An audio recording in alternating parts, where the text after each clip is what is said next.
Hey, it's Clay. Welcome to another video. This is going to be a golf swing analysis for a swing submitted to Reddit from VernonDylastra. Thank you very much, Vernon. Hope you enjoyed this. Please let me know your feedback on this format. I kind of prefer doing some of these response videos rather than typing up a novel, so we're trying something new here. So, Vernon, first of all, I would say your setup looks pretty solid. Maybe a couple of minor tweaks I would look to change. One, I might look to just change a little bit of your posture. This angle here in your knees is good, so I'm happy about that.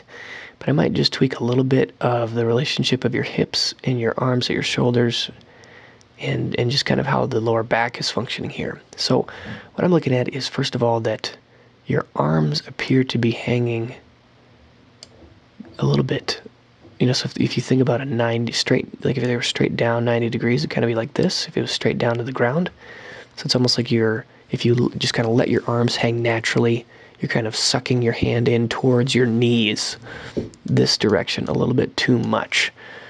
So I would want to kind of just let, like I said, if you just kind of bend over from the waist like you're doing, let your arm hang naturally, and then place the club so that it is in that position. Don't feel like you need to kind of suck the club in, or the hands in towards your knees. Second, I would kind of highlight that you've got a little bit of a curve here in your lower back.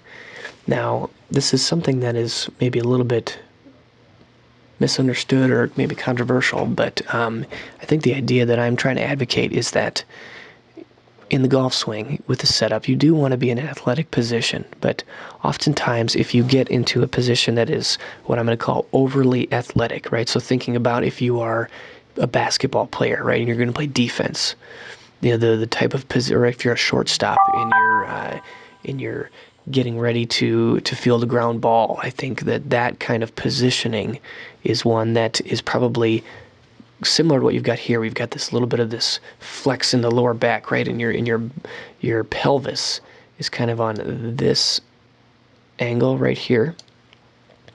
One of the things I would maybe recommend that you do is actually to soften this a little bit, and that would allow your pelvis to sit more on this angle. So let me kind of erase some of those confusing lines. So basically what I would ask you to do is to kind of suck your butt in this direction, and then your lower back would be slightly more rounded. And basically what I'm looking at here is eventually at some point in the swing you have some early extension. Right there you can see how your hip has kind of gone forward. So let me draw a line here and I'll show you what I'm talking about. So if I draw that line right on your tush and then we go back and we scrub forward, you can see right there that as you approach into impact, you actually come forward by a couple inches. And I think part of that is just because of how your setup is. So I would soften that a little bit, and that would maybe allow your arms to hang a little bit more naturally. Okay, so next I want to actually watch your swing, and if you can see, I'm going to pause here at this point in the backswing. What I'm looking at is right here and right here. Okay, so your knee and your hip. And if I go back to the beginning, you can see really nothing has changed, or very little has changed from your knee and your hip. And actually, even if we go all the way up to the top of your backswing, very little has changed. And what I would advocate for is that you want to have more of a rotation or a spinning movement here. So the knee is going to straighten just a little bit, and then the hip is really going to drive open. You know, one way to maybe think about it is if you go, you know, if you look at the very back seam of your pants, right, we're going right down your tush line, your butt crack, so to speak. You actually want to get that. Right now, it's kind of pointing in this direction.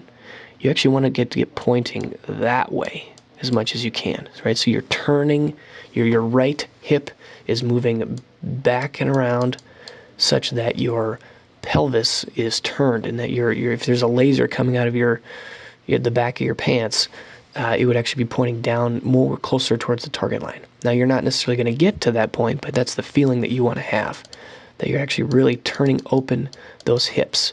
And what that's going to do in response is it's going to let you turn your shoulders, right? The right shoulder will come this way, the left shoulder will come this way, so you'll get even more shoulder turn. And then I don't want you to really change anything here as far as your arm structure. This is really good. I like the position of your arms. It'll just allow you to get the club closer to parallel just simply by rotating your hips open more.